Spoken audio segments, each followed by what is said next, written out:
it's convenient, it's simple, and it's very sort of merchant friendly. I think that's why it's exciting. As Sakane said, it's I think buy now pay later has existed for decades before BNPL is sexy. I think a lot of us, even in the 80s, or I'm showing my age, but when there's so many supermarkets that would used to give people goods on credit. Your tailors sometimes give you goods on credit. That's BNPL. If a vendor or merchant is giving you something and you haven't paid for it all up front, that's essentially buy now pay later. What we're doing is just really sort of commercializing it, on sort of steroids. Awesome. Convenience is always a winner. All right, Eric, over to you. What's fueling buy now pay later? Eric?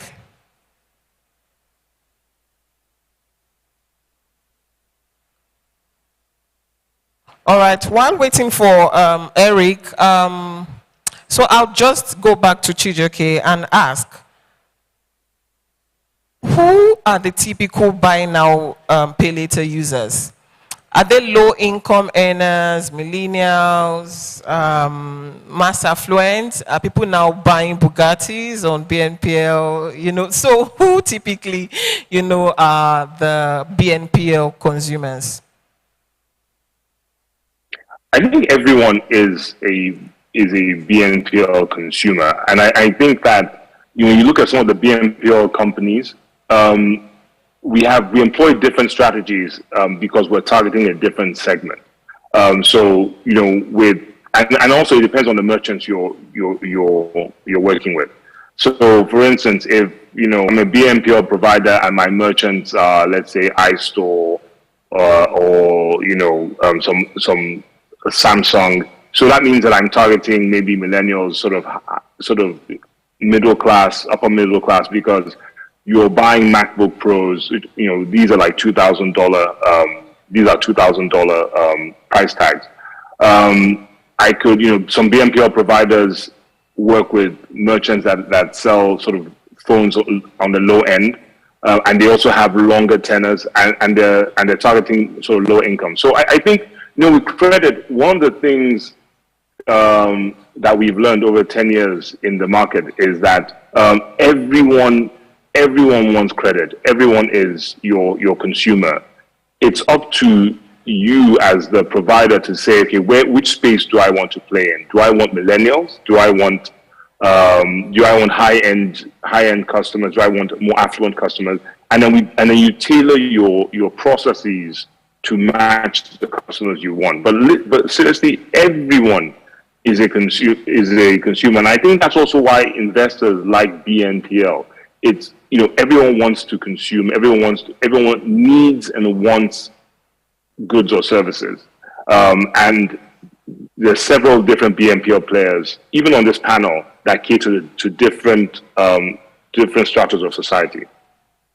Awesome, thank you so much. Sakane, in your experienced opinion, what were the initial challenges faced when you started buy now pay later services in the African market? Yeah, thanks for that question. And I'll refer back to what Chijioke said, which is, everyone is a consumer of credit to some extent. And it's really about where you choose to play as a provider in this market. M-Kopa's history going 10 years back started as a provider of solar home systems and appliances to primarily rural and peri-urban customers.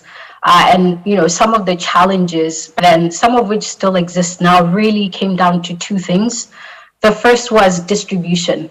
You were talking about customers that didn't necessarily live very close to the nearest mall or the nearest retail shop.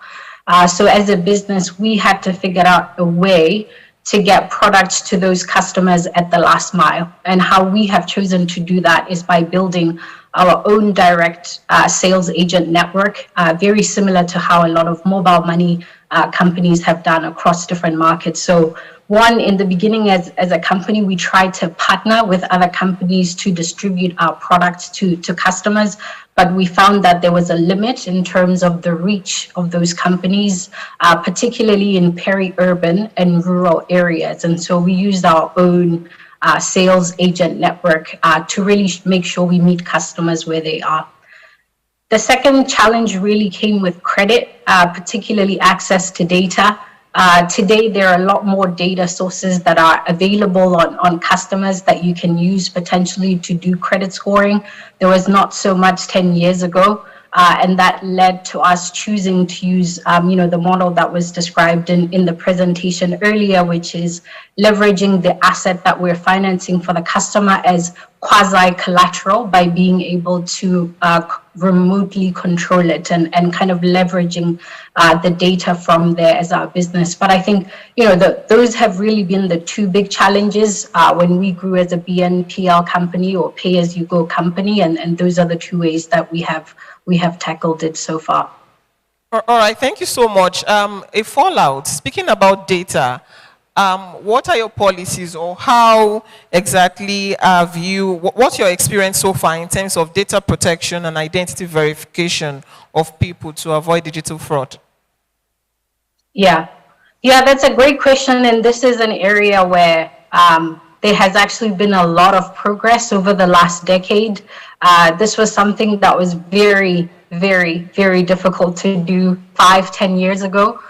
Today, there are lots of KYC providers that exist in the market to enable companies like us to securely and remotely kind of verify the identity of our customers. So this is not something that we try to tackle ourselves. We often partner with other KYC verification companies like Onfido, Smile Identity, companies like that, to make sure that the customers that we're serving are who they say they are. There's always the issue of fraud and data protection. As a company, we actually, most people ask us, oh, you're financing a customer's phone. You must know everything that they're doing on their phone and, use that to inform your credit models. And for us, in the end, that's not true because we haven't found that data to be predictive. So I think one of the most important things when it comes to data protection, particularly as a company, is not overreaching in terms of the data that you're trying to access from customers. And secondly, for any data that you are accessing from those customers, making sure that they're informed and that they consent to the data that you are collecting from them. So one, when it comes to KYC, partner where you can. That's worked very well for us. When it comes to data privacy and protection, don't overreach and make sure that you have, consent for the data that you're getting from customers. Certainly, don't overreach. Thank you, Sakani. Do we have Eric online now? Hi, Eric. Okay. All right, Chijioke. Still speaking about growth and challenges. What were the earliest challenges, and in your opinion, what are the growth determinants for the buy now, pay later economy? I think one of the challenges has been, people don't believe that they don't believe you can get a product at 0%. They don't believe that you could buy a product and spread it over 6 weeks or 3 months at the same price that you would have paid if you bought it in cash. And when we've spoken to other BNPL providers in other emerging markets, we found that was actually one of the biggest barriers. Was people just didn't believe it was true, so it must be a gimmick. And it's like when we started digital lending in 2016 with Pay Later.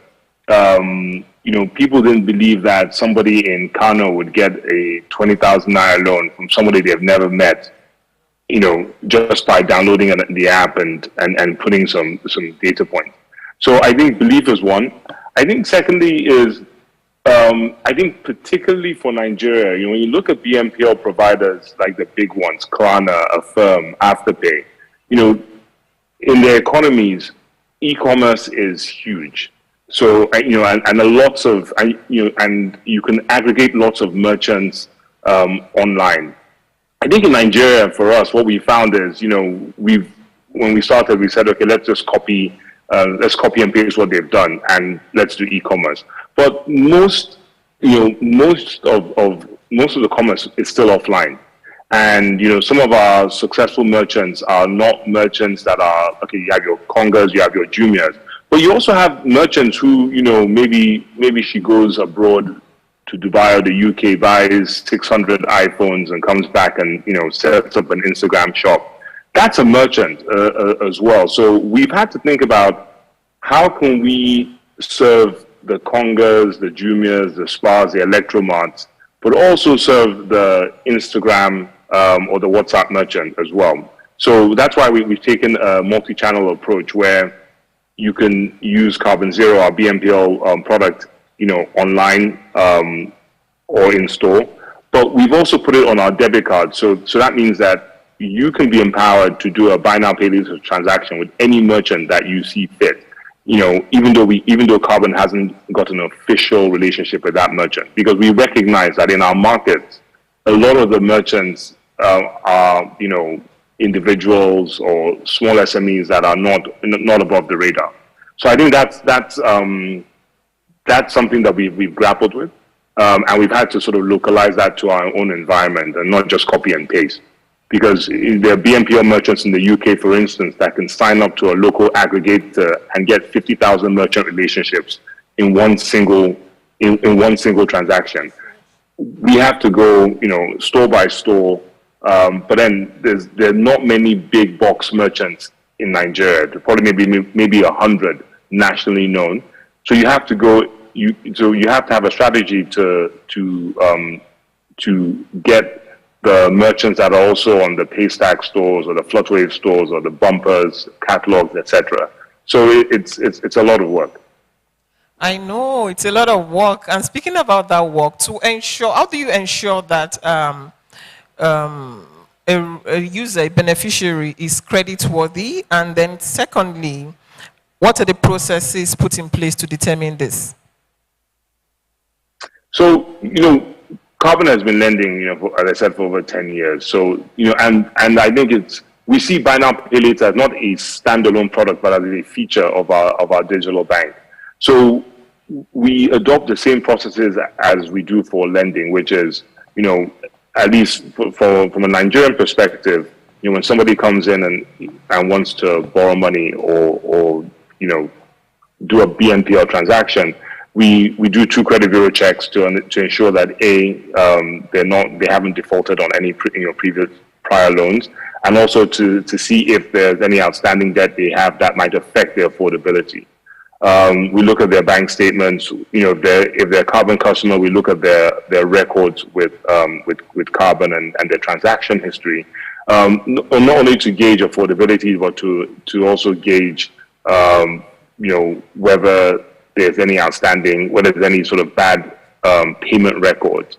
So that's what we can do all of this instantly before we actually approve or reject the customer. Absolutely. Great methods, I would say.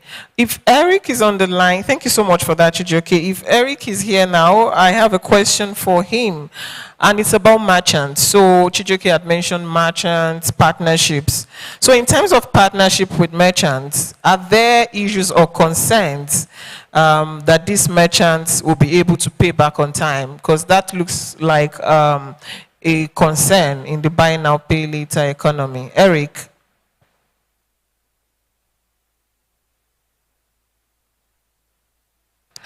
All right. Can Sakane and Chijioke just take that question?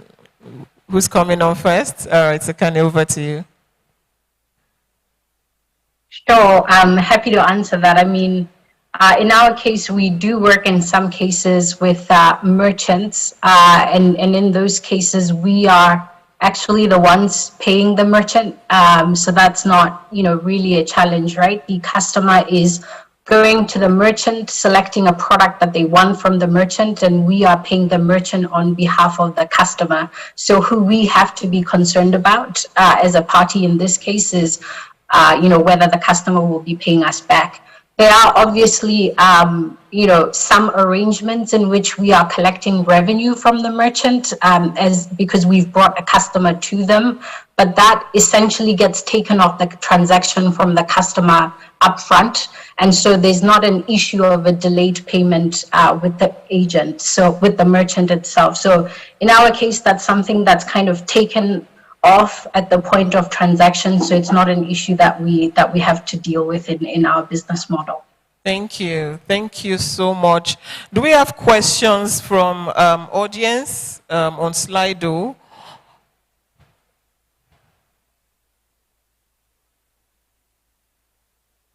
Questions? All right, we've got one here. Looking at the time value of money, what's the sweet spot for benchmarking interest rates for credit services? Interesting. Chijioke, you want to take that? Sure. I think the answer is it depends.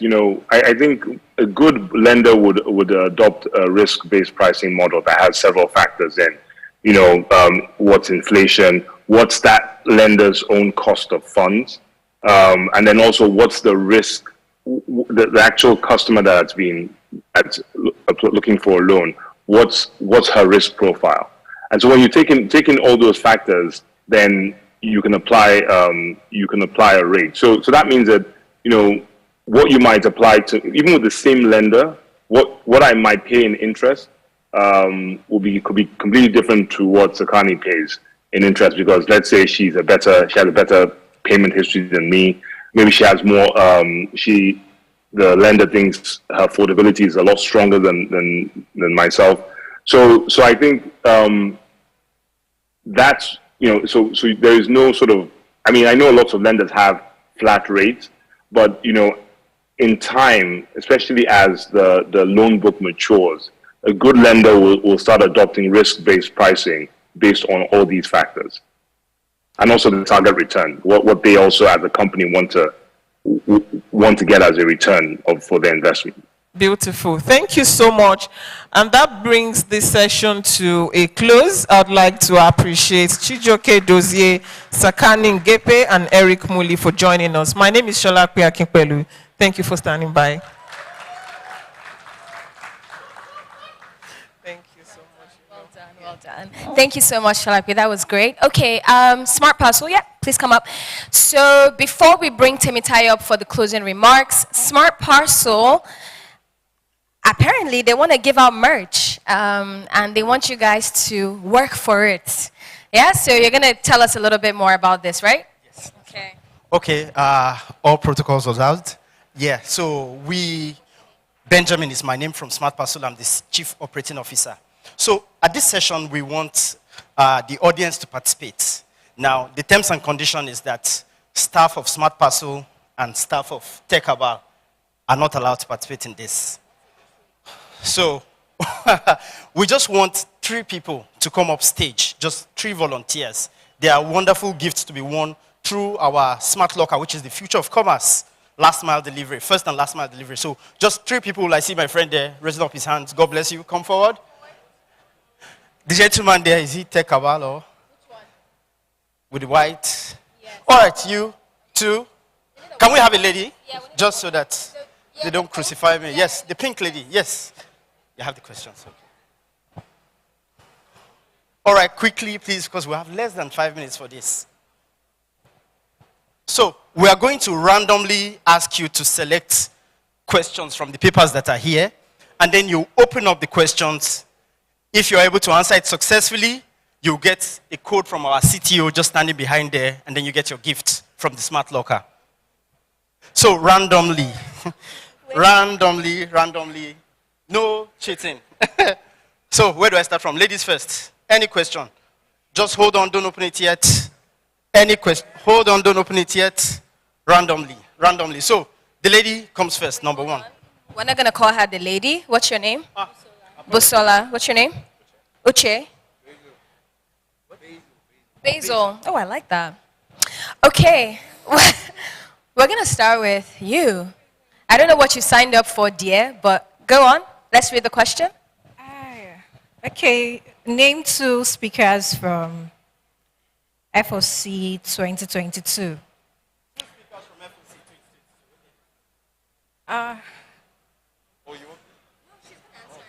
Okay. Two speakers. Now I have a problem. I don't know their surnames. You won't give me another chance. We will consider you for another chance, but let's go to the Basil, isn't it? Yeah. All right. So your question. Theme of FOC 2022.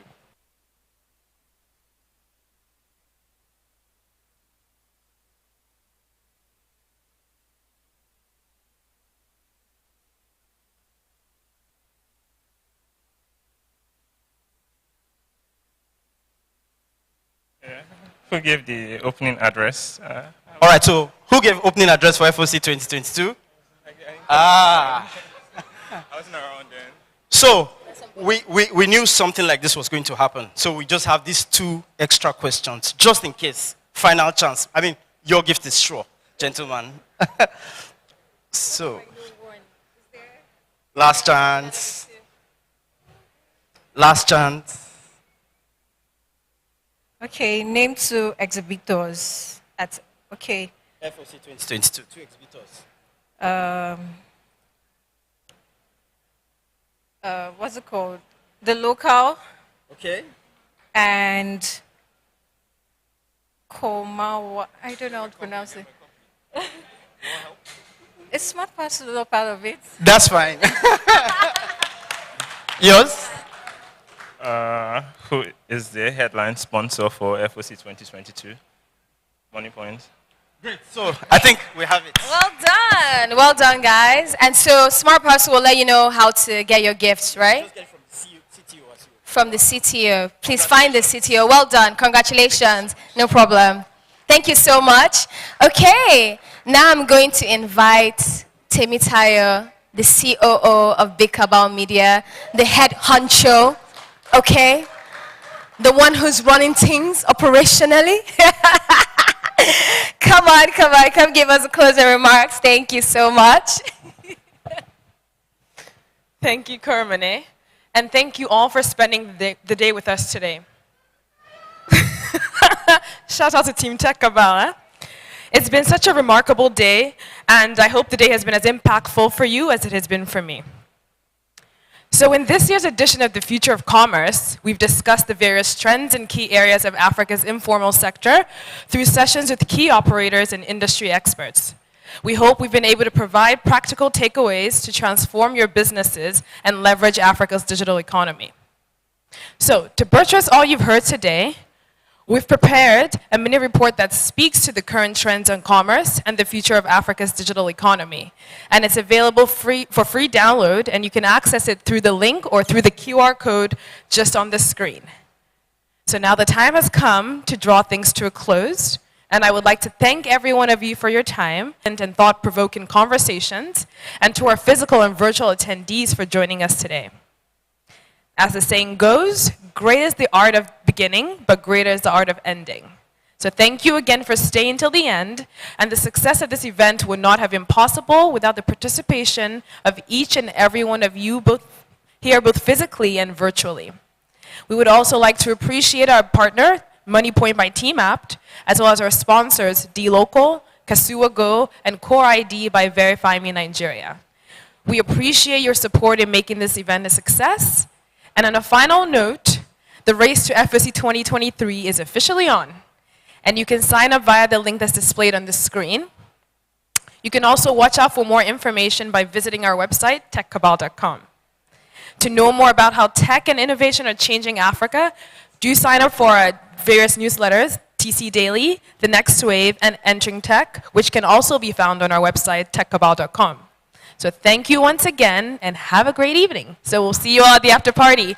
We have drinks, food, music, and just, overall merriment over on the other side. So please, we would love to see you over there, and have a great evening.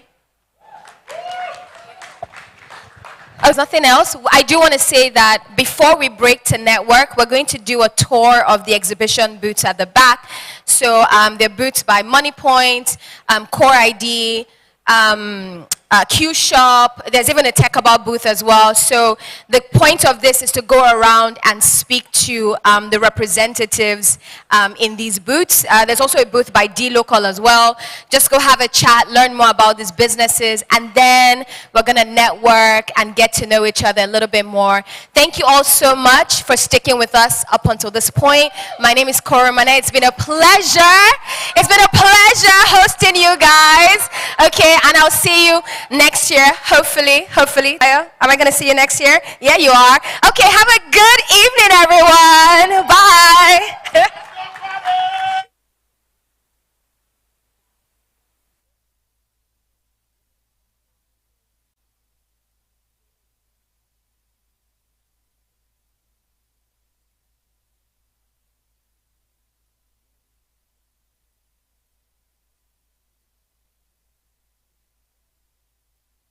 Down. Yo, you sweet life and down. If I tell you say I love you, you know they for me young girl. Oh young girl, no tell me no. Baby come bring me your baby calm down.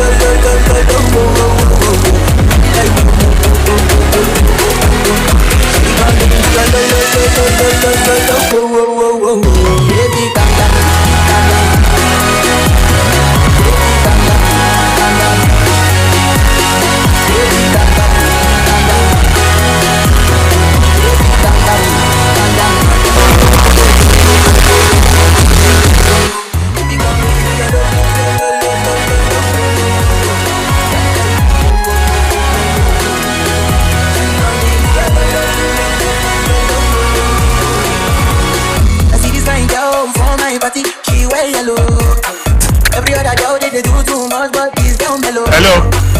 Yeah, hello everyone. Good evening everyone. Please, we are starting the... Thank you.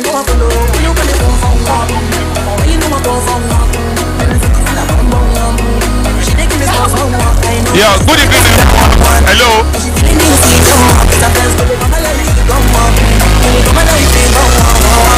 Hello DJ of the music. Hello DJ, please off the music for a minute. DJ, please off the music for a minute. Thank you. Good evening, everyone. Thanks for staying with us from morning till now. So we want to have a tour of our conversations with our exhibitors and also win something amazing from them. My name is Tosin. I work on the Biz Dev and Partnership team at BPOP Media, and I'll be leading this tour. Thank you.